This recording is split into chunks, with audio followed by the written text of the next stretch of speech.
بسم اللہ الرحمن الرحیم الحمد للہ رب العالمین والصلاة والسلام علی رسولہ الکریم وعلی آلہ واصحابہ اجمعین۔ تو کل والی حدیث کے اندر عورتوں کے جہنم میں جانے کے اسباب کے لحاظ سے یکفرن العشیرہ و یکفرن الاحسان، اس کا ذکر کیا گیا، اور ساتھ دوسری حدیث کے اندر عورتوں کے لحاظ سے اس چیز کا بھی ذکر موجود ہے، تکثرن اللعنہ، کہ وہ لعنت زیادہ کرتی ہیں۔ اور لعنت کرنا جو ہے یہ ویسے تو صغیرہ گناہ ہے، یعنی بلا وجہ کسی پہ لعنت کرنا، لیکن جس وقت اس میں کثرت پائی جائے تو پھر یہ کبیرہ بن جاتا ہے۔ اور حدیث شریف میں لعن المؤمن کا قتل ہی، کہ مومن پر لعنت کرنا یوں ہی ہے جیسے اس کو قتل کرنا ہے۔ باقی شخصی لعنت جو ہے وہ کسی کے مر جانے کے بعد وہ جس وقت اس کا خاتمہ قطعی طور پر کفر پہ ہوا ہو، اور وصف کے لحاظ سے لعنت کی جا سکتی ہے۔ مثلا حضرت سیدنا امام حسین رضی اللہ تعالی عنہ کے قتل میں جو لوگ شریک تھے ان پر لعنت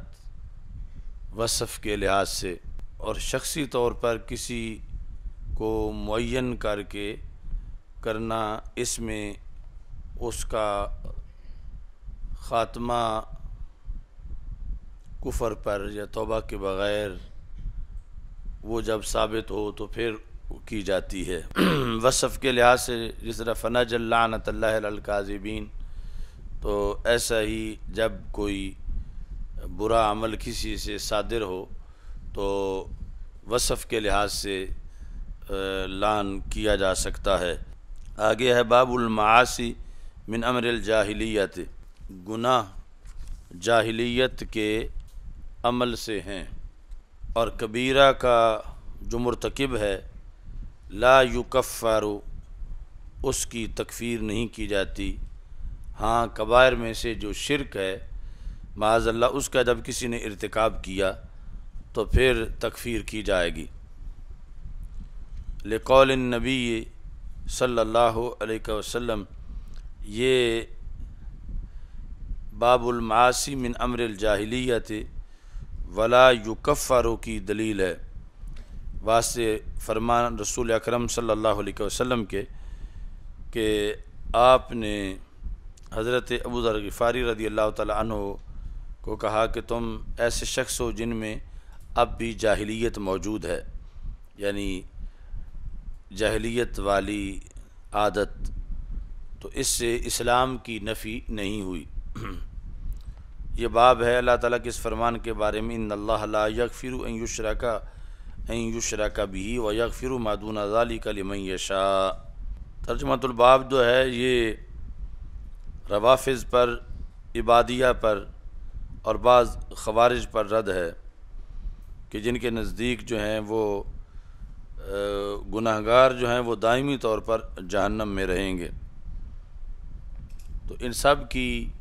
تردید ہوتی ہے اس آیت سے، ان اللہ لا یغفر ان یشرک بہ ویغفر ما دون ذلک، کہ شرک کے علاوہ باقی سارے گناہ بخشے جا سکتے ہیں۔ بخشے جانے کا مطلب ایک تو یہ ہے کہ ڈائریکٹ بخشے جائیں، جہنم میں بھیجا ہی نہ جائے، دوسرا یہ ہے کہ کچھ وقت کے لیے جہنم میں بھیجا جائے اور پھر جہنم سے نکال لیا جائے۔ ایک ہوتی ہے جہالت اور ایک ہے جاہلیت، ان میں فرق ہے۔ جاہلیت کہتے ہیں زمان الفترۃ قبل الاسلام، اسلام کے آنے سے پہلے جو فترت کا زمانہ تھا، اس فترت کے زمانے کو جاہلیت کہا جاتا ہے۔ جاہلیت اور جہالت یعنی وہ کوئی بندہ جب کوئی چیز نہیں جانتا تو یہ کہا جا سکتا ہے کہ اس میں جہالت موجود ہے، کہ اسے قرآن کی فلاں آیت کا ترجمہ نہیں آیا جہالت کی وجہ سے۔ لیکن جاہلیت جو ہے اب اس کا زمانہ نہیں ہے۔ جاہلیت اسلام کے آنے سے پہلے جو فطرت کا زمانہ تھا اس کو زمانہ جاہلیت کہا جاتا ہے۔ تو اب یہ ہو سکتا ہے کہ کسی میں زمانہ جاہلیت والی کوئی رسم موجود ہو، کوئی صفت بری موجود ہو، لیکن زمانہ جاہلیت ہمیشہ کے لیے ختم ہو چکا ہے۔ وہ رسول اکرم صلی اللہ علیہ وسلم کی آمد سے پہلے تھا، اور آپ چونکہ آخری نبی ہیں تو اب قیامت تک زمانہ جاہلیت لوٹ کے نہیں آئے گا، اور قیامت تک جو زمانہ ہے یہ دین اسلام کا زمانہ ہے۔ حضرت معرور کہتے ہیں کہ میں حضرت ابو ذر غفاری رضی اللہ تعالی عنہ کے ساتھ ربضہ مقام پر ملا، اور آپ نے پوشاک پہنی ہوئی تھی۔ حضرت ابو ذر غفاری، یعنی ان کے نام کے اندر غفار ہے، غفار نہیں ہے۔ قبیلے کا نام غفار ہے، جس کی وجہ سے یہ پھر منسوب ہیں۔ ابو ذر یعنی یہ وہ صحابہ جو کنیت سے ہی زیادہ مشہور ہو گئے، اور اصل نام جو ہے وہ پردے میں چلا گیا۔ تو ان کا اصل نام جندب ہے، جندب، اور بعض نے کہا کہ اصل نام بریر ہے تصغیر کے ساتھ۔ جندب بن جنادہ یہ زیادہ مشہور ہے، آپ کا نام جندب بن جنادہ۔ یہ بھی قدیم الاسلام صحابہ میں سے ہیں۔ آپ فرماتے ہیں انا رابع اربعۃ فی الاسلام، کہ اسلام میں جب صرف 4 بندے تھے تو میں چوتھا تھا۔ حضرت ابو ذر غفاری رضی اللہ تعالی عنہ کہتے ہیں۔ اور بعض نے کہا کہ آپ 5ویں نمبر پر اسلام لائے، اسلام مکہ مکرمہ میں قبول کیا اور پھر اپنے علاقے کی طرف چلے گئے، اور پھر وہاں ہی رہے یہاں تک کہ مسلمان ہجرت کر کے مدینہ منورہ پہنچے، اور مدینہ منورہ پہنچنے کے بعد پھر بدر کی جنگ ہو گئی، احد کی، خندق کی جنگ ہو جانے کے بعد یہ پھر مدینہ منورہ پہنچے۔ یعنی دور سے مکہ مکرمہ آئے تھے، اسلام لانے کے بعد واپس چلے گئے، اور پھر رسول اکرم صلی اللہ علیہ وسلم جتنے سال مکہ مکرمہ رہے تب بھی ملاقات نہیں ہوئی، اور جب نبی اکرم صلی اللہ علیہ وسلم ہجرت کر کے مدینہ منورہ تشریف لے گئے تو وہاں بھی چند سال تک ملاقات نہیں ہوئی، یہاں تک کہ بدر، احد اور خندق یہ ساری جنگیں ہو چکی تھیں کہ آپ مدینہ منورہ پہنچے، اور پھر تادم وصال مدینہ منورہ میں ہی موجود رہے۔ 281 حدیثیں آپ نے روایت کی ہیں۔ تو مدینہ منورہ سے باہر ایک جگہ ہے جس کو ربضہ کہا جاتا ہے۔ مدینہ منورہ اور اس کے درمیان 3 مراحل کا فرق ہے، چند میل دور ہے مدینہ منورہ سے۔ تو انہیں وہاں علیحدہ کیا گیا تھا دیگر صحابہ سے، اور وہیں ان کا وصال ہوا۔ تو عراق سے جو آنے والا قافلہ تھا اس نے جنازہ پڑھا۔ یہ اس دن مثال دی تھی نا کہ مطلقاً یہ قانون نہیں ہے کہ بڑا جنازہ کسی کی بڑی عظمت پر دلالت کرتا ہے، اس کے ساتھ کچھ حدود و قیود بھی ہیں۔ اب اسلام کے وہ چوتھے مسلمان جو صحابی بھی ہیں اور ہزاروں ولیوں سے جن کا مقام اونچا ہے، لیکن جنازے کے اندر صرف چند بندے موجود تھے، چونکہ ربضہ میں اپنی اہلیہ کے ساتھ آخری زندگی میں موجود رہے اور وہاں ہی وصال ہوا، اور جنازہ پڑھنے کے لیے کوئی بھی نہیں تھا، تو انہوں نے رستے پہ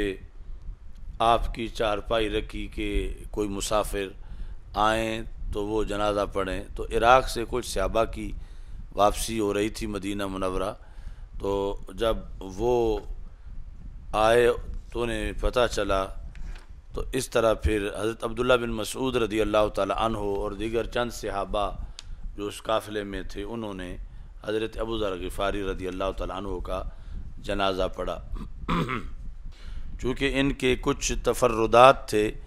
اس وجہ سے پھر مدینہ منورہ سے ان کو علیحدہ کیا گیا۔ جس طرح کہ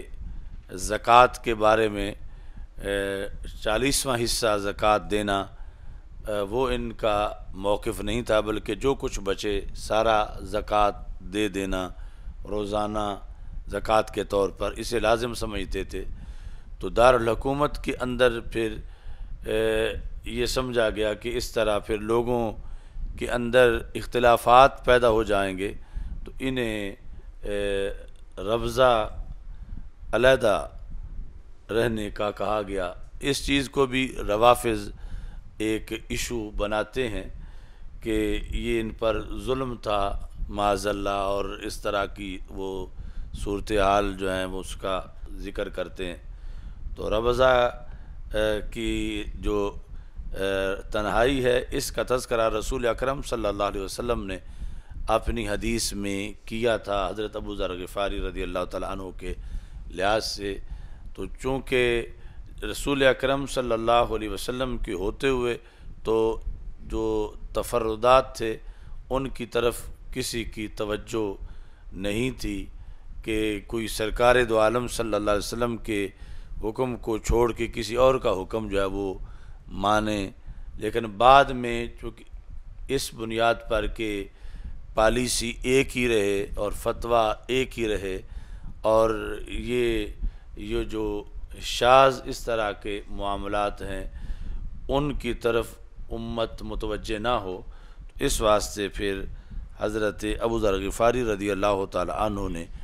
اپنی رہائش ربضہ کے مقام پر الگ تھلگ رکھی۔ تو حضرت ابو ذر غفاری رضی اللہ تعالی عنہ اسی ربضہ میں موجود تھے کہ جب اس حدیث کا واقعہ پیش آیا جس کا ترجمۃ الباب ابھی ہم نے پڑھا ہے۔ تو الفاظ یہ ہیں کہ حضرت معرور کہتے ہیں کہ میں حضرت ابو ذر غفاری رضی اللہ تعالیٰ عنہ سے ربضہ کے مقام پہ ملا اور آپ نے پوشاک پہنی ہوئی تھی۔ خلا کہتے ہیں کہ تہبند کے اوپر چادر لی ہوئی ہو، یعنی 2 چادروں کا سیٹ جو ہے اس کو پوری پوشاک کہا جاتا تھا، پورا سوٹ۔ تو جس طرح کا آپ نے سوٹ پہنا تھا ایسے ہی آپ کے غلام نے بھی سوٹ پہنا ہوا تھا۔ تو حضرت معرور کہتے ہیں کہ میں نے اس بارے میں سوال کیا کہ آپ نے بالکل اپنی طرح کے کپڑے اپنے غلام کو لے کر دیے ہوئے ہیں۔ تو حضرت ابو ذر غفاری رضی اللہ تعالی عنہ نے کہا انی ساببت رجلا، میرا ایک بندے کے ساتھ جھگڑا ہوا اور گالیوں کا تبادلہ ہوا۔ ساببت، سبا سے باب مفعلہ، سابابا، کہ میں نے اس کو گالی دی، اس نے مجھے گالی دی، تو اب جانبین اس میں پائے گئے۔ ساببت رجلا، تو اس دوران فعیرتہ بأمہ، تو میں نے اس کو اس کی ماں کی گالی دی۔ عیرتہ بأمہ، یعنی ماں کے ذریعے میں نے اس کو عیب دلایا، یعنی گالی سے مراد کوئی گندا لفظ نہیں تھا، ماں کے لحاظ سے میں نے یہ کہا یا ابن السودا، یعنی اے کالی کے بیٹے، یہ گالی تھی کہ میں نے اس کی ماں کو رنگ کے لحاظ سے تان کیا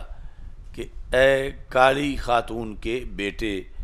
یہ میں نے اسے کہا۔ تو رسول اکرم صلی اللہ علیہ وسلم کو پتہ چل گیا، تو آپ نے مجھے کہا یا ابا ذر اعیرتہ بأمہ، کیا تم نے انہیں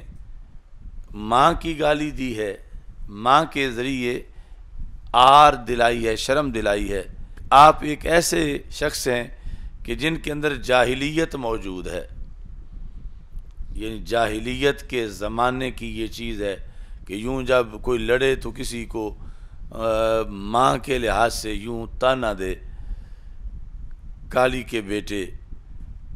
فرما اخوانکم خولکم، یہ جو تمہارے غلام ہیں یہ تمہارے بھائی ہیں، اللہ نے یہ تمہارے کنٹرول میں دیے ہیں۔ یعنی ان غلاموں سے مراد جو اب نہیں ہے، یعنی زر خرید غلام اللہ تعالیٰ نے یہ رکھے ہیں تحت ایدیکم، تمہارے کنٹرول کے نیچے۔ فمن کان اخوہ تحت یدہ، تو جس کا بھائی اس کے کنٹرول میں ہو۔ اب یہاں بھائی سے مراد حقیقی بھائی نہیں ہے، چونکہ حقیقی بھائی اگر غلام ہو تو جو ہی کوئی اسے کسی سے خریدے گا تو وہ غلامی سے باہر نکل جائے گا۔ یعنی کسی کا بھائی کسی کے پاس غلام تھا، جب غلام ہوتے تھے تو اس نے اپنے بھائی کو پیسے دے کر خرید لیا، تو یہ قانون ہے شریعت میں کہ بھائی کا غلام نہیں ہوتا، تو اس بنیاد پر جو ہی خریدتا جائے گا وہ اس کے ملک میں داخل نہیں ہوگا بلکہ آزاد ہو جائے گا۔ تو یہاں جو لفظ بھائی ہے اس سے مراد ہے اسلامی بھائی۔ تو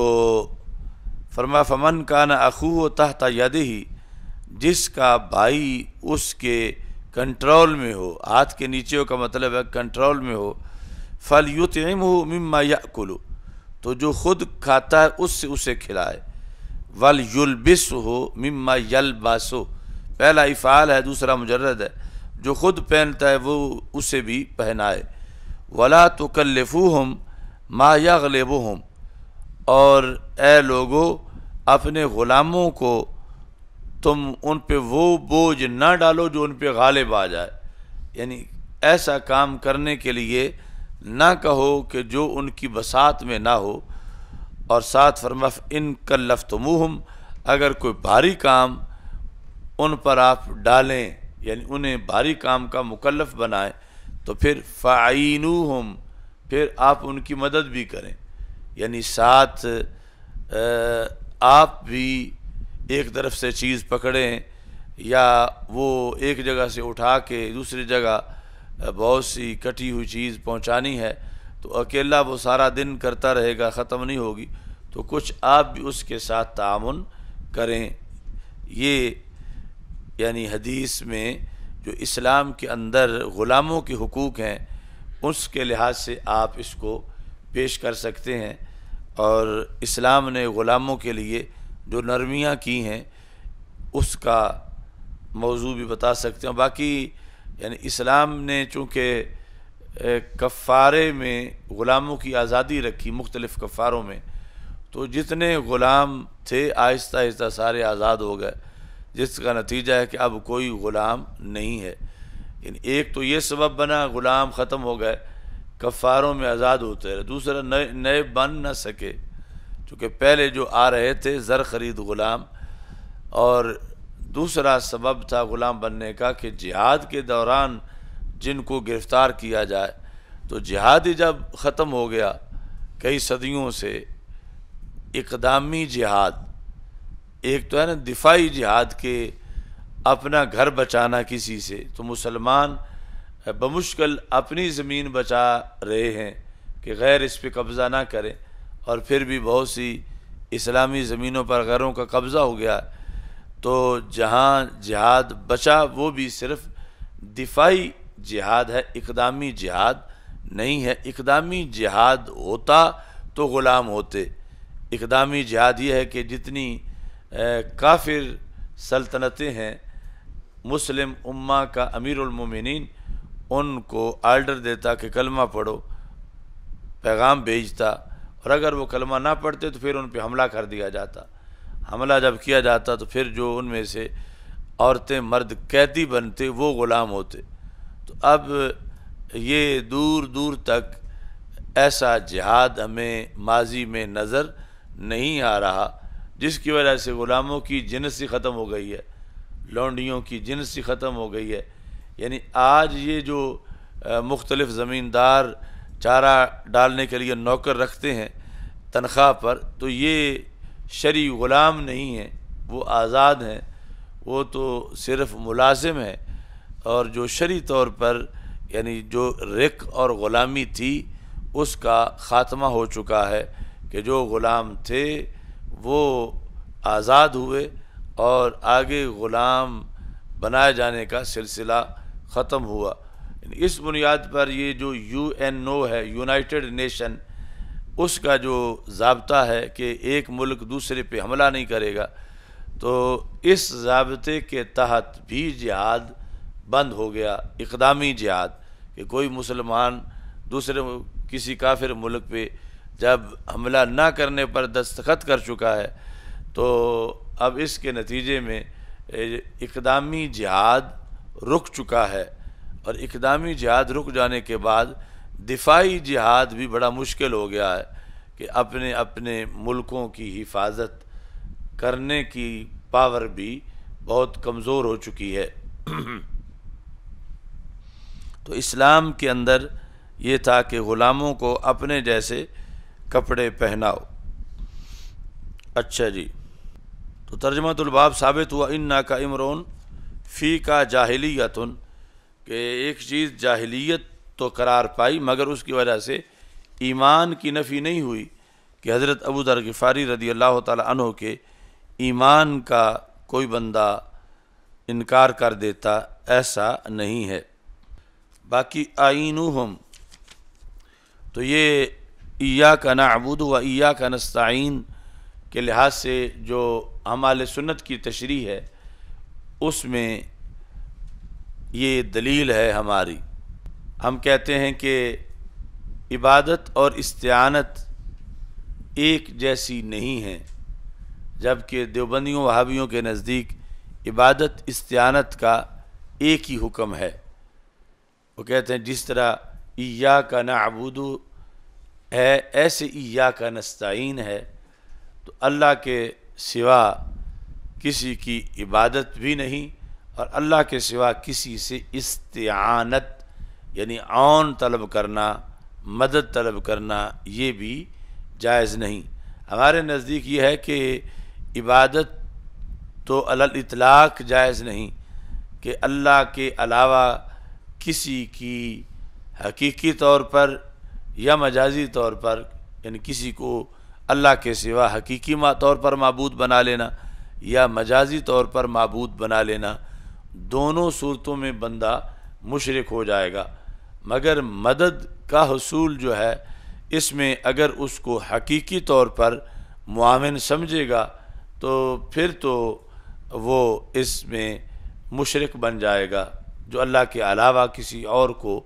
معین اور مددگار سمجھ رہا ہے۔ لیکن اگر وہ یہ سمجھتا ہے کہ اللہ کی اذن کے بغیر کوئی پتہ بھی نہیں ہلا سکتا اور اللہ کی دی ہوئی توفیق سے کوئی میری مدد کرے گا، تو اس صورتحال میں وہ عقیدہ جو ہے اس کی وجہ سے بندہ دائرہ اسلام سے خارج نہیں ہوگا اور وہ کفر بھی نہیں ہے۔ تو اب یہاں پر حدیث شریف میں رسول پاک صلی اللہ علیہ وسلم کے جو الفاظ ہیں کہ اگر تم ان پر زیادہ بوجھ ڈالو، اعینوہم، تو ان کی مدد کرو، ان کی مدد کرو، تو یہ اسی عون سے مشتق ہے جس سے نستعین مشتق ہے۔ یہ ہے باب افعال اور وہ ہے استفعال۔ اعینوہم، تو پھر ان کی تم مدد کرو۔ تو اگر مدد غیر اللہ کا مدد کرنا عبادت کی طرح ہو تو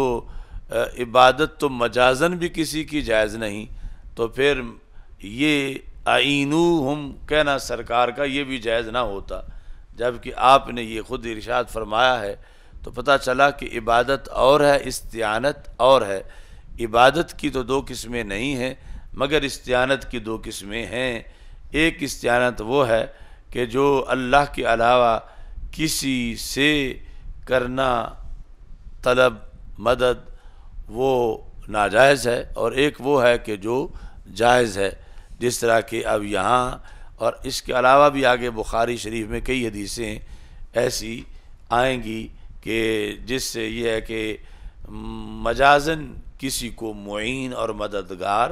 کہا گیا ہے، مجازن کسی کو معبود نہیں کہا گیا، لیکن مددگار مجازن جو ہے وہ کہا گیا ہے۔ تو انہوں نے جو کہا تھا، ان کو جو ماں کے لحاظ سے آر دلایا تھا، تو کہا تھا کہ یعنی ایرہ بسواد امہ، اور اس کا سبب یہ تھا، یعنی یہ انہوں نے کہا یا ابن السودا، اے کالی عورت کے بیٹے، تو سبب یہ تھا کہ ان کی ماں اجمی تھی، اجمیہ تھی، تو یعنی اجمی وہ ہے کہ جو فصیح عربی نہ بول سکے، خواہ عربی ہو یا اجمی ہو، اس کو آجمی کہتے ہیں، آجمی۔ تو اور مطلقاً یعنی اجمی یہ ہو سکتا ہے کہ اگر علاقہ جو ہے وہ عرب کا نہ ہو اور رنگ جو ہے وہ سفید نہ ہو، تو اس بنیاد پر یہ لفظ جو ہے ان کی طرف سے بولے گئے، اور رسول پاک صلی اللہ علیہ وسلم نے اس سے بھی منع کیا۔ یعنی چہ جائے کہ کوئی کسی کی ماں کے کردار کے لحاظ سے ایسی بات کرے، یعنی اتنا کہنے پر کالی کے بیٹے رسول اکرم صلی اللہ علیہ وسلم نے فرمایا کہ تجھ میں جاہلیت موجود ہے۔ الکوثر الجاری کے اندر لکھا ہے کہ حضرت ابو ذر غفاری رضی اللہ عنہ ملک شام میں رہتے تھے پہلے، یعنی رسول اکرم صلی اللہ علیہ وسلم کے وصال کے بعد، تو ملک شام کے اندر ان کے اور حضرت امیر معاویہ رضی اللہ تعالیٰ عنہ کے درمیان کسی مسئلے پر اختلاف ہوا، یعنی جو ان کے بعض انفرادی موقف تھے، تو حضرت امیر معاویہ رضی اللہ تعالیٰ عنہ نے حضرت عثمان غنی رضی اللہ تعالیٰ عنہ کے دور میں، حضرت عثمان غنی جب امیر المومنین تھے تو انہیں خط لکھا، تو پھر فَأَقْدَمَهُ عثمان، تو وہاں سے پھر حضرت عثمان غنی رضی اللہ تعالیٰ عنہ نے حضرت ابو ذر غفاری رضی اللہ تعالیٰ عنہ کو بلا لیا، اور وَأَمَرَهُ بِالْاِعْتِزَالِ عَنِ النَّاسِ، کہ آپ لوگوں سے الگ تھلگ رہیں، لوگوں میں موجود نہ رہیں۔ تو اس بنیاد پر پھر ربضہ کے اندر آپ نے قیام کیا، مدینہ منورہ کی آبادی سے دور۔ تو یعنی یہ جو روافظ کے اعتراضات ہیں، یعنی یہ حضرت عمر رضی اللہ تعالی عنہ پر نہیں، حضرت عثمان غنی رضی اللہ تعالی عنہ پر روافظ کا اعتراض ہے، حضرت ابو ذر غفاری رضی اللہ تعالی عنہ کو ربضہ میں رکھنے کی بنیاد پر۔ اور روافظ جن چند صحابہ کو مانتے ہیں، ان میں ایک حضرت ابو ذر غفاری رضی اللہ تعالی عنہ کو بھی مانتے ہیں، یعنی اپنے بعض مقاصد کے لیے۔ آگے ہے کہ وَإِن طَائِفَتَانِ مِنَ الْمُؤْمِنِينَ اقْتَتَلُوا فَأَصْلِحُوا بَيْنَهُمَا، اگر مومنین میں سے دو گروپ آپس میں لڑ پڑیں تو ان کے درمیان صلح کرواؤ۔ فَسَمَّاهُمْ الْمُؤْمِنِينَ، تو یہ امام بخاری کا طرز استدلال ہے، یعنی اس سے یہ ثابت کرنا چاہتے ہیں کہ گناہ کبیرہ پایا جائے پھر بھی ایمان زائل نہیں ہوتا، اسلام پھر بھی باقی رہتا ہے۔ تو یہاں طائفتان کے درمیان اقتتال موجود ہے، اس کے باوجود اللہ نے ان کو مومن ہی کہا ہے، تو اس سے امام بخاری نے دلیل اخذ کی ہے معتزلہ اور خوارج کے مقابلے میں۔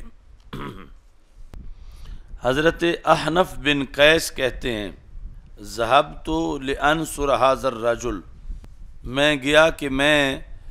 اس بندے کی حمایت کروں۔ بندے سے مراد ہے مولا علی رضی اللہ تعالی عنہ۔ میں ان کی مدد کے لیے نکلا۔ ھذا الرجل یرید علی ابن ابی طالب، کہ حضرت علی رضی اللہ تعالی عنہ کی مدد کے ارادے سے میں نکلا۔ فلاقیانی ابو بکرہ، تو مجھے حضرت ابو بکرہ رضی اللہ تعالی عنہ ملے، یعنی جنگ صفین کے موقع پر۔ انہوں نے مجھ سے پوچھا اینا تریدو، کہاں جانے کا ارادہ ہے؟ تو میں نے کہا کہ انصر ھذا الرجل، میں اس بندے کی مدد کرنا چاہتا ہوں۔ قال ارجع، تو حضرت ابو بکرہ رضی اللہ تعالی عنہ نے کہا کہ آپ واپس لوٹ جائیں، یعنی آپ ان کی حمایت نہ کریں، نہ مقابل کی حمایت کریں، نہ ان کی حمایت کریں، آپ گھر بیٹھ جائیں جا کر، کیونکہ میں نے رسول اکرم صلی اللہ علیہ وسلم سے سنا، آپ ارشاد فرماتے ہیں اذا التقى المسلمان بسیفیہما، کہ جب دو مسلمان آپس میں تلواریں لے کر آمنے سامنے ایک دوسرے کو مارنے کے لیے ہو جاتے ہیں، فالقاتل والمقتول فی النار، تو قاتل اور مقتول پھر دونوں آگ میں جاتے ہیں، قاتل اور مقتول۔ فقلت یا رسول اللہ صلی اللہ علیہ وسلم ھذا القاتل، یعنی میں نے کہا کہ قاتل تو چلو جائے آگ میں کہ وہ ظلم کر رہا ہے، کہ اس نے ناحق کسی کو قتل کر دیا اور یہ گناہ کبیرہ ہے۔ فما بال المقتول، مقتول کیوں جہنم میں جائے گا؟ کہ آپ فرما رہے ہو قاتل اور مقتول دونوں ہی جہنمی ہیں، تو مقتول کے جہنم میں جانے کا سبب کیا ہے؟ یعنی یہ تنقید نہیں تھی کہ ایسا نہیں ہو سکتا، یہ استفسار حکمت تھا کہ ہمیں یہ بات تسلیم ہے کہ قاتل اور مقتول دونوں جہنمی قرار پائیں گے، لیکن قاتل کا تو پتہ چل رہا ہے کہ اس نے اتنا بڑا جرم کیا، تو مقتول کیسے جہنمی بن گیا؟ تو رسول اکرم صلی اللہ علیہ وسلم نے فرمایا انہ کان حریصا علی قتل صاحبہ، وہ اپنے صاحب کے قتل پر حریص تھا، یعنی اپنے صاحب سے مراد ہے یہاں قاتل، یعنی کبھی صاحب بندے کا قاتل بھی ہوتا ہے، کہ اصل میں تو اسے موقع نہیں ملا، ارادہ اس کا بھی یہی تھا، اگر اس کو 1 منٹ پہلے مل جاتا تو یہ اسے قتل کر دیتا، لیکن اتفاق یہ ہوا ہے کہ اس نے پہلے حملہ کر دیا ہے اور اب اس میں حملہ کرنے کی طاقت نہیں رہی اور یہ قتل ہو گیا ہے، تو ارادہ پورا اس کا بھی اسی کام کا تھا، تو اس بنیاد پر قاتل اور مقتول دونوں کو رسول اکرم صلی اللہ علیہ وسلم نے جہنمی قرار دیا کہ دونوں آگ میں ہوں گے۔ اچھا جی، اب یہ کون سی آگ ہے؟ تو اس میں 2 احتمال ہیں، جہنم کا دائمی عذاب یا کچھ وقت کے لیے جہنم۔ تو اگر تو قاتل مقتول کو یہ سمجھتا ہے کہ اس کا قتل حلال ہے، تو پھر منکر قرآن ہونے کی وجہ سے یہ قاتل دائمی طور پر جہنم میں جائے گا، کیونکہ قرآنی نقطہ نظر سے کسی مسلمان کا قتل حلال نہیں ہے۔ ایک تو یہ ہے کہ جس طرح روزانہ لوگوں کے جھگڑے ہوتے ہیں اور وہ حلال نہیں سمجھتے کہ ہمارے لیے مارنا جائز ہے اور مار دیتے ہیں، لیکن اگر کوئی کسی مسلمان کا قتل حلال سمجھتا ہو تو پھر کفر ہو جاتا ہے، تو پھر وہ جہنم میں ہمیشہ کفر کی وجہ سے رہے گا۔ لیکن اگر وہ ایسا عقیدہ نہیں رکھتا تھا تو پھر یہ ہے کہ وہ آگ کا مستحق ہے، آگے اللہ کی مرضی ہے کہ اللہ اسے معاف کرے یا نہ کرے، لازم نہیں کہ وہ ضرور جہنم میں رہے، یہ آگے اللہ کی مرضی ہے کہ وہ اسے ویسے بخش دے یا کچھ دیر کے لیے جہنم میں رکھے پھر جہنم سے نکال کر جنت لے جائے، دائمی طور پر وہ بندہ جہنم میں نہیں رہے گا۔ تو اس بنیاد پر یہاں فالقاتل والمقتول فی النار کی یہ وضاحت ہے کہ اگر تو قاتل جس کا قاتل ہے اس کے قتل کو حلال سمجھتا ہے تو پھر واقعی یہ کافر ہوگا اور کفر کی بنیاد پر ہمیشہ جہنم میں رہے گا، اور اگر حلال نہیں سمجھتا تو پھر یہ ہے کہ یہ آگ کا مستحق ہے، لیکن اس کی بخشش ہو سکتی ہے، چاہے تو اللہ آگ میں بھیجے بغیر اس کو معاف کر دے، اور چاہے تو رب ذوالجلال کچھ وقت کے لیے آگ میں بھیجے۔ باقی یہ معاف کر دے کا مطلب یہ ہے کہ اگرچہ یہ حقوق العباد میں سے ہے تو حقوق العباد عباد بخشیں گے تو بخشے جائیں گے، ورنہ نہیں بخشے جائیں گے۔ تو اب جس کو قتل کیا گیا ہے اس کا حق ہے کہ وہ اسے بخشتا ہے یا نہیں بخشتا، تو پھر یہ کیسے کہا جا رہا ہے کہ یہ مستحق ہے آگ کا، لیکن رب چاہے تو بخش دے، رب چاہے تو نہ بخشے؟ جب ہے حقوق العباد میں سے تو پھر اللہ کا بخشنا کیسے ہے؟ تو اس کا جواب یہ ہے کہ جب اللہ کسی کو بخشنے پہ آئے گا اور اس کا ارادہ ہوگا کہ میں قاتل کو بخش دوں، تو مقتول کو ایک محل دکھایا جائے گا، مقتول جس کے اندر پہلے یہ بڑا جذبہ ہوگا کہ قاتل جب مجھے ملتا ہے میدان معاشر میں تو میں ضرور اس کو اللہ سے عذاب دلواؤں گا کہ اس نے مجھے دنیا میں قتل کیا تھا، تو جس وقت اسے وہ خوبصورت محل نظر آئے گا تو اس کے دل میں حسرت پیدا ہوگی، کاش کہ یہ محل مجھے ملتا۔ پھر پوچھے گا کہ یہ کس عمل کے بدلے میں مل سکتا ہے، تو اسے بتایا جائے گا کہ اگر کوئی اپنے قاتل کو بخش دے تو یہ محل اس کے لیے بنایا گیا ہے، تو اس کے دل سے انتقامی جذبہ ختم ہو جائے گا کہ میں اپنے قاتل کو مرواؤں۔ وہ کہے گا کہ آج کیا کرنا ہے مروا کے اس کو، آج اگر اس بدلے میں مجھے اتنا اچھا محل مل رہا ہے تو مجھے یہ اپنا محل لینا چاہیے۔ تو اس طرح پھر یعنی یہ رستہ بنے گا کہ اگرچہ ہے حقوق العباد میں سے، لیکن جب رب ارادہ کر لے گا تو کوئی رکاوٹ سامنے نہیں ہوگی، اور بندہ جس کا حق ہے خود وہ دستبردار ہو جائے گا اس حق سے، اور اس کے مقابلے میں وہ جنت کا جو محل ہے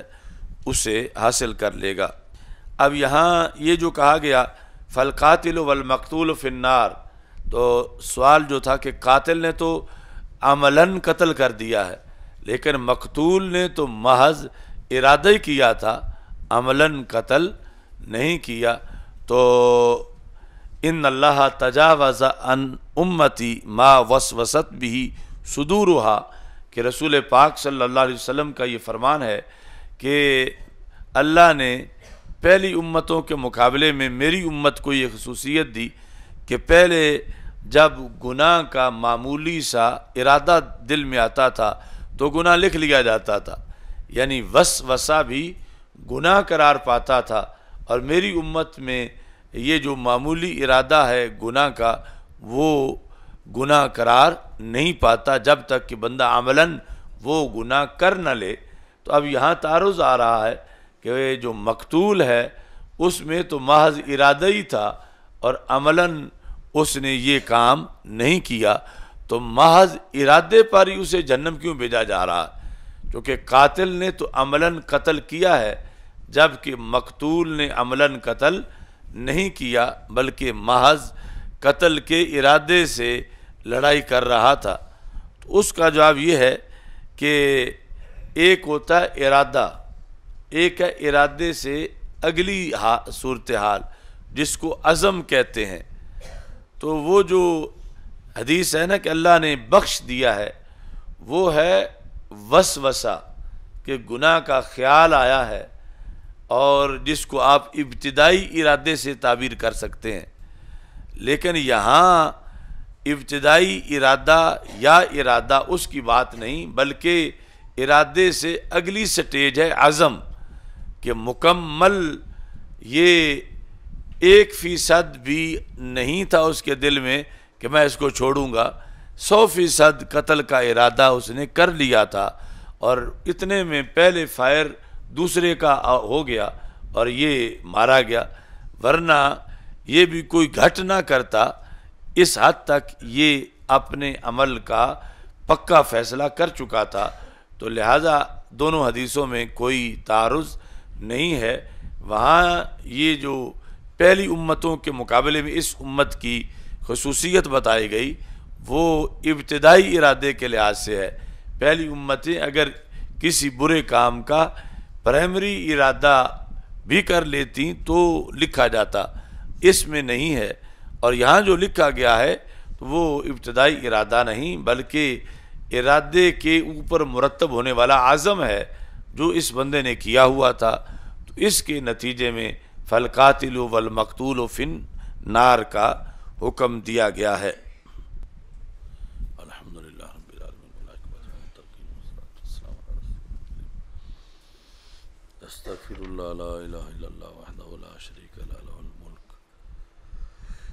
ولہ الحمد وہو علی کل شیء قدیر، وصلی اللہ تعالی علی حبیبہ